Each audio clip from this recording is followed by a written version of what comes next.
Greetings and salutations, everyone. I hope everyone is still doing well. Have I got an extra special bonus upload for you, broken down into two parts, so multiple encounters with multiple video clips in between. Before we get into it, a couple links. As many of you know, I rely on Patreon, PayPal, channel membership, and the merch to help the channel to continue to grow and go. Links to Patreon, PayPal, channel membership is in the description below. Merch is displayed directly under the video. Also, Dogman Frightening Encounters, Volume 1 through 3, the audiobook versions. They were written and researched by Tom Lyons, narrated and produced by me, Jeff Nadolny. Those audiobooks are available on Audible, Amazon, and iTunes, links to which are also in the description as well. And finally, last but definitely not least, if you'd really like to help support the channel to continue to grow and go, simply subscribe. It doesn't cost a cent. Click that like button, takes half a second. If you don't want to miss out on any of the informative uploads I put out daily, click that bell icon, and folks, please leave a comment. Why? Well, because all these things really do help the channel to continue to grow and go, and yes, folks, they do matter. Now, everyone, I have taken far too much of your time. Let's jump into this bonus upload, shall we?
Today's first encounter brings us to Wyoming. My boyfriend at the time, my now husband, let's call him H, was an avid outdoorsman, and he also served in the military. I was an ecology major and wanted to spend more time outdoors. So he decided to take me on my first backpacking experience, just the two of us. For those who aren't familiar, the Grand Tetons are well known for their wildlife, especially grizzly bears. My only experience with bears up to this point was watching a little black bear cross the road from the safety of my car. Seeing grizzly country signs around every corner was not doing much to calm my nerves. Alright, our first incident. My boyfriend looked like Indiana Jones, machete hanging from his belt, large knives attached to each side of his pack, bear spray strapped to his waist. You get the picture. The beginning of our 25-mile journey was all uphill. When in bear country, you're supposed to make noise as not to startle the wildlife by accidentally sneaking upon it. As you can imagine, going up a steep hill while carrying a 40-pound pack makes it difficult to make conversation. We were an hour in and almost at the top of an ascent. I noticed the woods had gone completely silent, save for the rushing stream that was to our left on the trail. Silent woods are never a good sign. This usually indicates predators nearby. At this point, I was in front of my boyfriend, and we were just about to crest the hill. For the past 20 minutes, we hadn't said a word to each other, having been too tired to speak. We noticed the silence at the same time and gave each other a knowing glance. I came over the top of the hill and immediately froze. Sitting not 10 feet in front of me in the middle of the trail was a grizzly bear. My boyfriend was not aware yet, as he was behind me, so I did the first thing I could think of. While still in my frozen stance, I managed to take my arm and started flinging it wildly behind me to try to get his attention. I was too terrified to speak. The bear went from sitting to all fours, not looking away from us once. H quickly swung me around so that I was behind him and just started yelling. Being in the military, he knows how to yell. The grizzly wasn't quite fazed as it started to walk slowly towards us. At this point, I was on the verge of passing out from terror. The bear was about 5 feet in front of us when we heard this loud crack coming from the woods to our right. The bear heard it as well, and he bolted towards the stream. The second crack boomed again, this time much closer than before. H said it's probably just some falling branches, but we both knew that wasn't the case. At this point, we were walking quickly up the trail in an attempt to create some distance from the grizzly and those strange noises. I felt the hairs on the back of my neck stand straight up, and at the same moment, H stopped moving in front of me. He turned around and looked at me, and I turned to look behind me. To this day, we are not sure what we saw. Back where we were just standing was a large black-brown mass. It looked to be 3 times bigger than the already large grizzly we had just seen a few moments before. Its back was facing us, and then it stood on its back legs. It looked similar to a bear, but something about its shape was all off. At this point, it was probably stupid to run away, but that's exactly what we did. We were aware of heavy footsteps behind us, but neither of us looked back. The footsteps eventually faded. At this point, I was a mess. H was doing his best to console me. Honey, this is extremely unusual. The bears usually stay away from humans. We're going to be okay. I'm sure it won't happen again. That was enough to convince me to continue on the backpack trip. About an hour later, though, we reached a clearing where we decided to take a rest and have a snack. About a minute after we had sat down, I noticed the bushes moving in a line towards the clearing, right towards us. Out of the brush comes an adolescent grizzly who looks just as spooked as we were, but he was coming straight for us. H, being a crazy nut that he is, decided to charge back at the bear while screaming, bear spray in hand. That did the trick, and the bear ran off. All I could think was just my luck, but that wasn't even close to what happened the second night. The second night. Before we began our backpacking, we had to let the ranger station know which trail and route we planned on to take.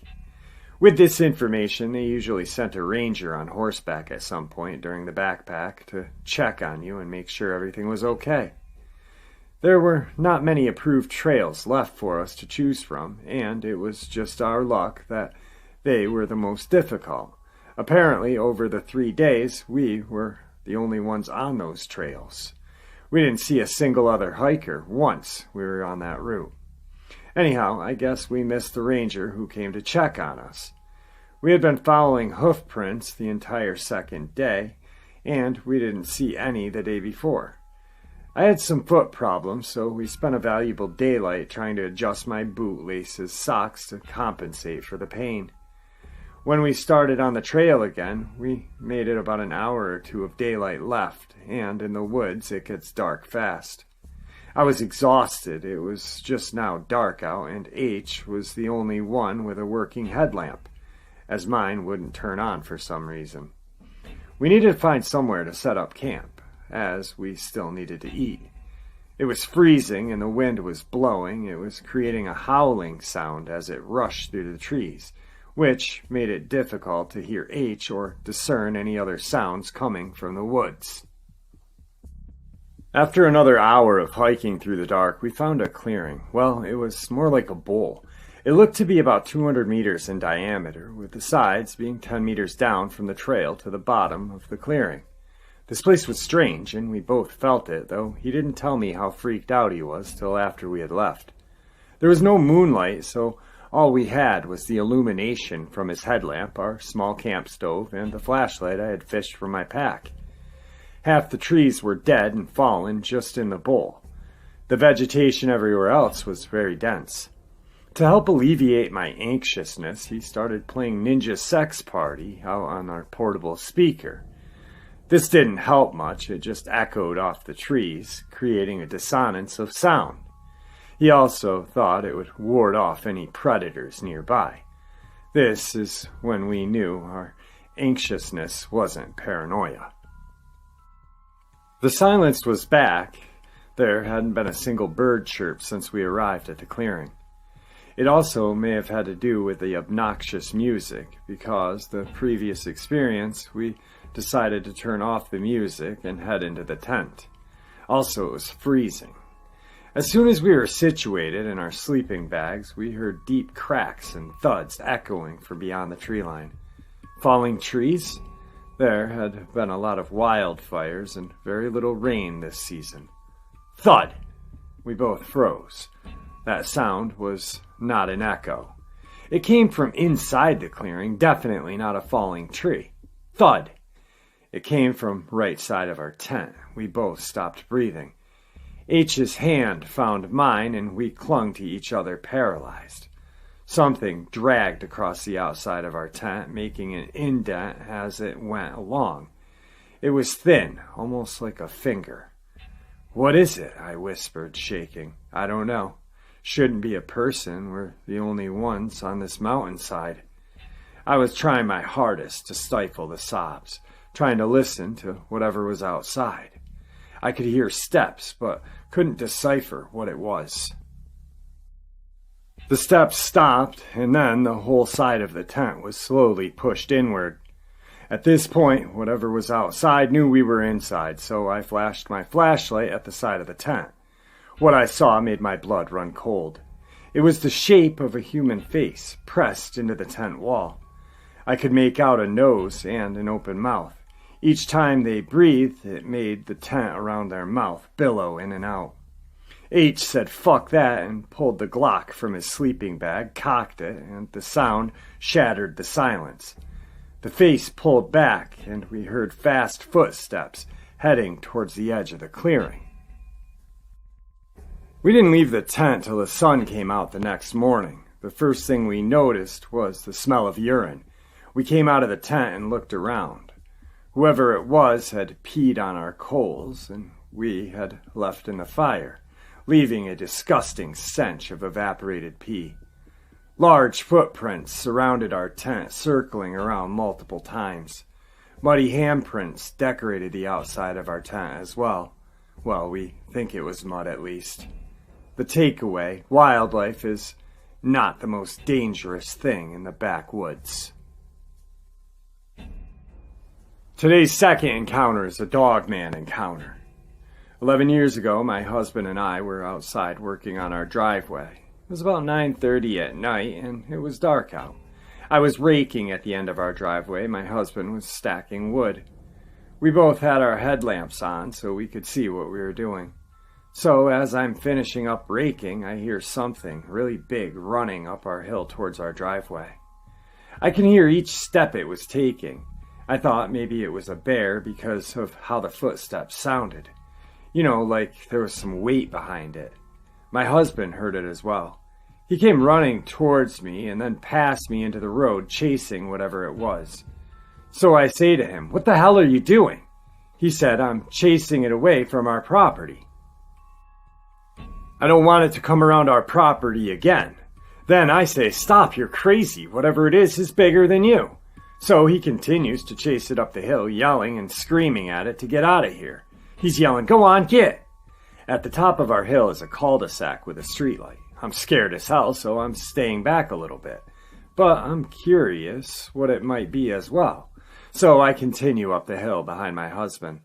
When my husband chased it up to the cul-de-sac, the creature stopped right in the light that was cast from the streetlight. I couldn't believe what I was seeing. It was like I was flipping through the pages in my memory banks trying to compare it to anything I had seen before. It looked like a werewolf to me. It was taller than my husband, who's 6'3". It had ashen gray skin with tufts of shaggy hair here and there. It looked sickly, like it had mange or something. It had the body of a human, but its head looked like a dog. It had a long snout and pointed ears like a Doberman pinscher. It had a slight hunch on its back of its neck, just like a hyena has. Its upper arms were slightly shorter than the length of a human's. Its hips were much larger than ours. Kind of like a kangaroo, but not as big. But it was obvious from the hips and shorter arms that it could go walking on 2 feet like us and run on 4s like a dog or a bear could.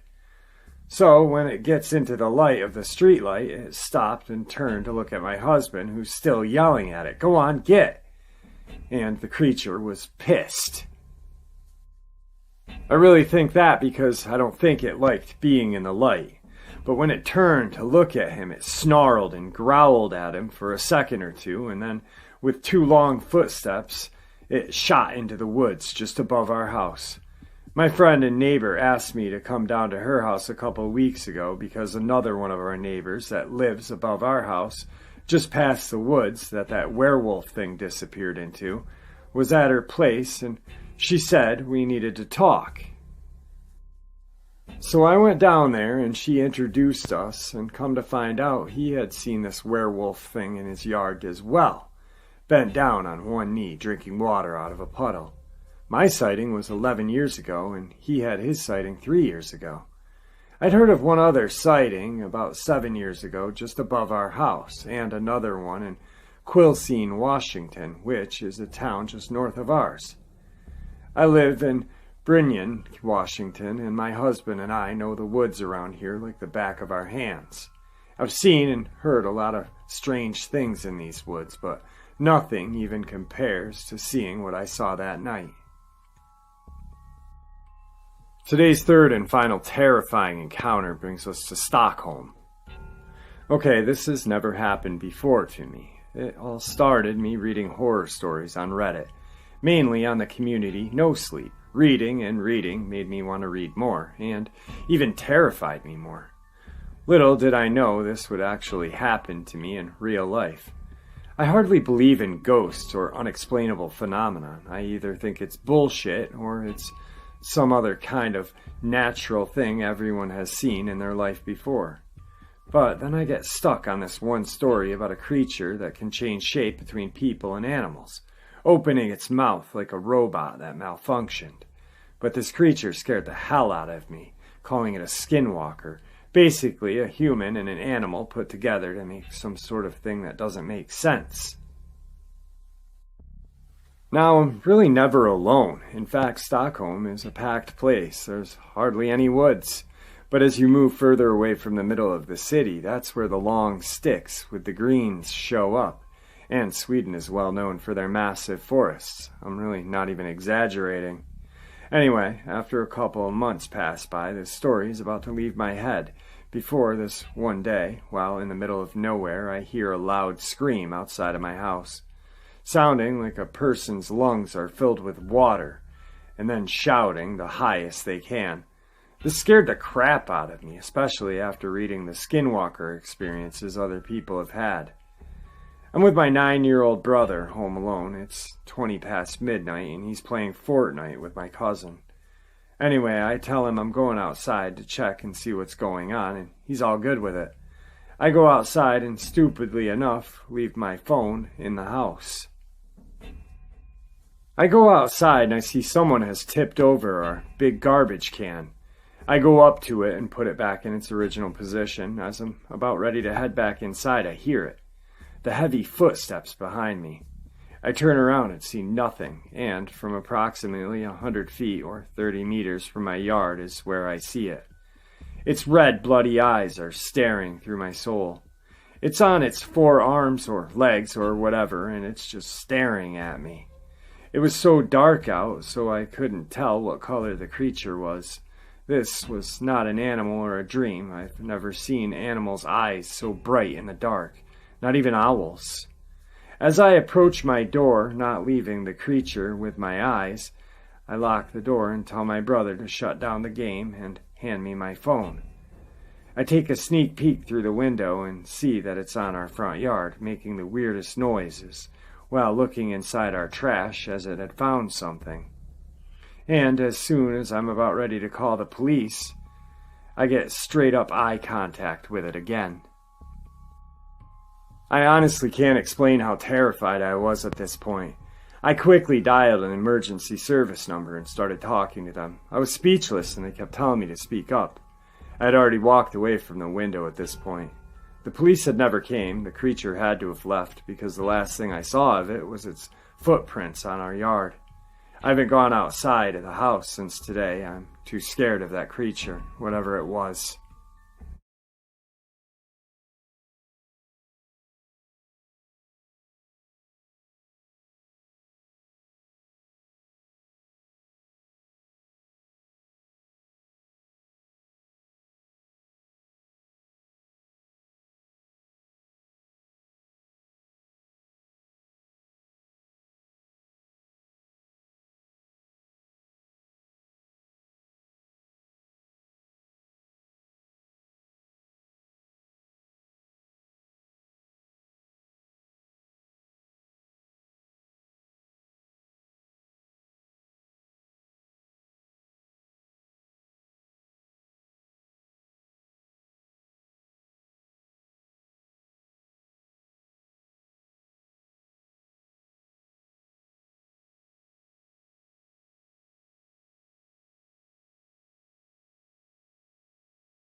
And the second part of the upload's first encounter.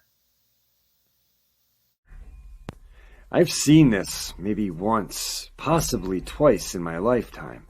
A dear friend of mine has also encountered it as well. Let me start with when I was a teenager. I was staying with my Uncle Jay and Aunt Shelley in the summer of '73. It was between my sophomore and junior year of high school. My uncle drove a local grocery delivery truck, Pampanias, I think, in Flint, Michigan. I loved hanging out with him, driving around, delivering produce, fruit, and stuff like that. Every night we took the truck back to this fenced-in truck park, and we drove his car home. Well, late on a Thursday night, about 11:30, we were headed up the winding road that snaked around the hill to get to the truck park. And we both saw what we thought was a big dog on the side of the road, pawing at something. As we got closer, I saw this thing was rooting and licking something with its tongue and snout.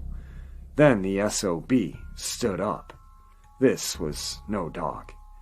My uncle slowed to a crawl, not quite stopping, and hit the high beams. And what I saw scared me so bad that I couldn't even get a scream out. It was a man covered in short black fur, clearly well-muscled, with the head of a German shepherd or a wolf. I could hardly breathe. Its eyes were a yellowish-orange color, a well-muscled abdomen and thighs, and was clearly, if you get my drift, a male. We didn't make a sound, but started to roll by when it lunged across the access road in a single leap. We got to the top of the hill, and my uncle went into the guard hut in the middle of the fenced-in area to turn his keys in and do whatever. He came back with the keys to the Ford, and we drove back down that hill. As we neared the site where we saw the Dogman, he pulled it over and reached under his seat and got out his Colt Python, checked the ammo in the revolver, and told me to lock the door after him. I was to do nothing, including get out of the car, no matter what I saw or heard, he said, and he was dead serious. After a few minutes, he called to me and pointed to the side of the road. There was a fresh, I used to hunt and fish a lot, deer carcass with the haunches torn away, and the poor thing's guts were spilled out. We just went home that night, but we carefully drove around the rest of the summer, never seeing that Dogman again. My other encounter is quite a bit murkier, so I'll go on and tell you about what Cassie saw. I was in the Marines, and my duty station was the U.S. Tarawa, where I was the combat cargo officer. We were in the yards. The ship was in dry dock at the time. Some of my buddies, Navy officer types, were detailed to the U.S. Mobile to finish out their engineering qualifications. And one of them was a close friend, Ensign Matt Blank. His wife, Cassie, was pregnant and diabetic, so her health was not the best. She wasn't dying or anything, just had, problems that a young, otherwise healthy person with this disease would have. Anyway, Matt asked me and a couple other officers to phone in and check on Cassie from time to time. We all loved her to death, like a little sister, so it was no problem at all. I was sharing a rented house in Long Beach with two other guys, and was dead asleep on a Saturday night when I got a frantic phone call from Cassie around 2 a.m. She was crying so hard she couldn't even talk, repeating over and over for me to get there, for God's sakes. Well, I pulled on my sweatsuit and jumped in the car and sped off. When I got to the apartment, at first she wouldn't answer the door, then she wouldn't let me in. Finally, I threatened to call the police, and then she let me in. What she told me chilled me to the bone. She had been asleep and woke up feeling like she was being watched. She was very thirsty and groggy. She shook her head to wake up and saw 2 orange-red eyes about 6 feet in the air at the foot of her bed. Cassie said she was frozen in fear, and that she didn't remember hearing any noise like something coming into the apartment. She had kept a baseball bat next to her bed, leaning against the nightstand. Matt had put a touch lamp in before he had left, so all she had to do to turn the thing on or off was touch the base. She did, and grabbed the bat. At the foot of her bed was what she described as a tall man covered in short black fur, with a dog or wolf-like head, the Egyptian god of Anubis. She said it was built like a brick shithouse, very muscular. She cocked the bat back to defend herself, and the thing in one leap jumped out the bedroom window, smashing the screen outward along with the curtains. I saw the window myself. Cassie is very short and was very pregnant and could not have done it herself. The rest of us guys took turns sleeping on the couch over there till Matt had come home about 6 weeks later. I don't know if she told him. He never said anything. I believed what Cassie told me. I think what she saw was really in that bedroom that night. Well, that's it. The thing about the incident with Cassie is the next morning I went out to the yard below the apartment and found the screen. It was smashed to bits. I didn't touch it. We called the San Diego PD, and they came over and thought we were nuts until one of the officers examined the screen. He found some animal fur and blood and called what we call the CSI. They came, they took the screen, dusted the bedroom, and asked Cassie some more questions. Never heard from them again. I have other friends and relatives in Michigan who have seen this thing, and it's really got me puzzled. I'm an electrical engineer with an MBA, and I believe that if you can't measure anything physically about a phenomenon, then it doesn't exist. I don't believe in UFOs, ghosts, telepathy, and junk like that. But because of my classwork in quantum physics, I think something is going on with what we call the paranormal.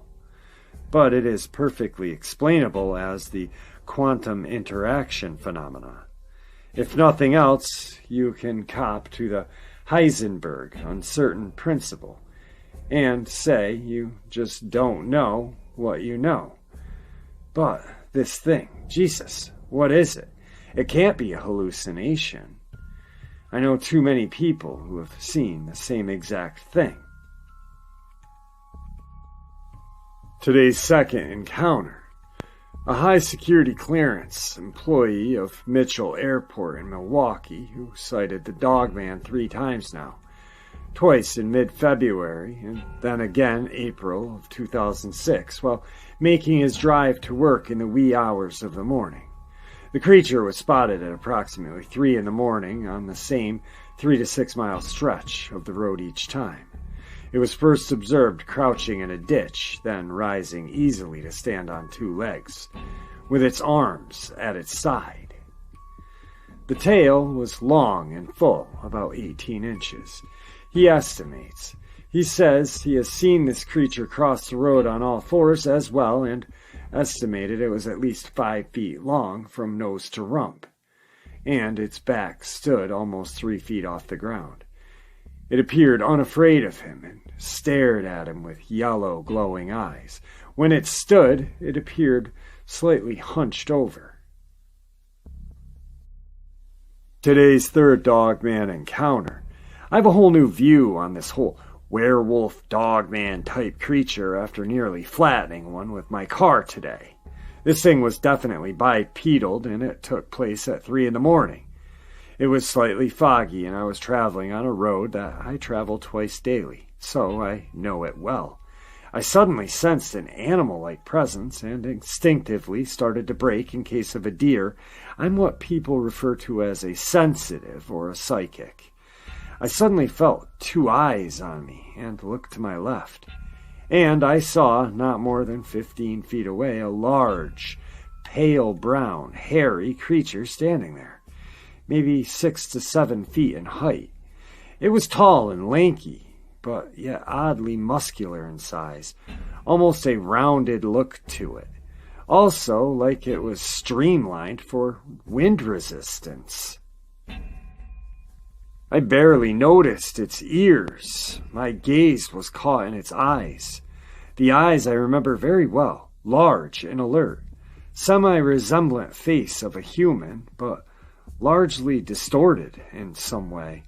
It stood and stared, shoulders slightly hunched forward, arms in front of itself, though it looked like they were able to throw the shoulders back, like they were a movable joint. In any case, I was too startled to stop, and on my way home. A local farmer's pet had been mauled to death by what police told me looked like another dog or wolf or possibly bear attack.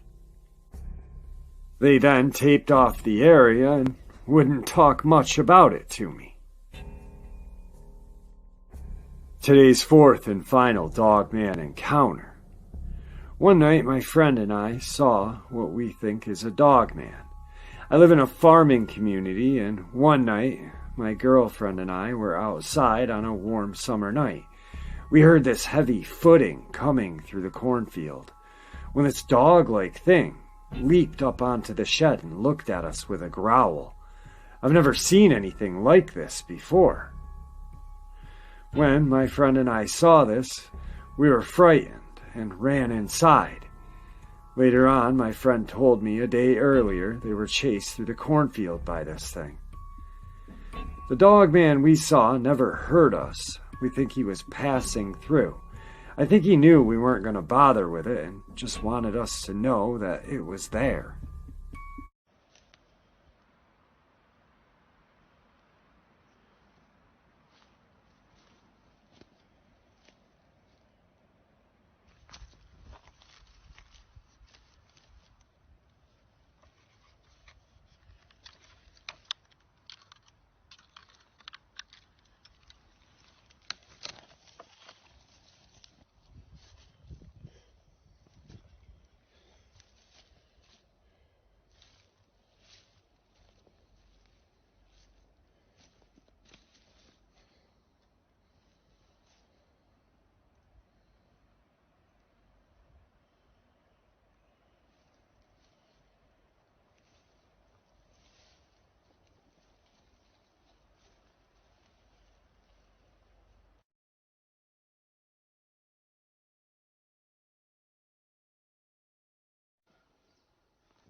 All right, folks, just a jam-packed bonus upload full of terrifying encounters and very interesting video evidence. I hope that you all enjoyed this as much as I enjoyed sharing it with you. I'd like to thank you all for supporting this channel. It is your support that helps the channel to continue to grow and go, and honestly what gives people a place to share their experiences, ideas, and theories, judgment-free, ridicule-free, just simply treated with the respect that we all deserve. Thank you. Everyone stay safe, happy, healthy, and ever vigilant, keeping an eye on our children, pets, family, and friends. These creatures are real. They're out there and they are dangerous. Share this information with the people that you love and care about, and it may just help save their lives someday. Until next time, never stop asking questions, never stop searching for the truth or the answers, and God bless.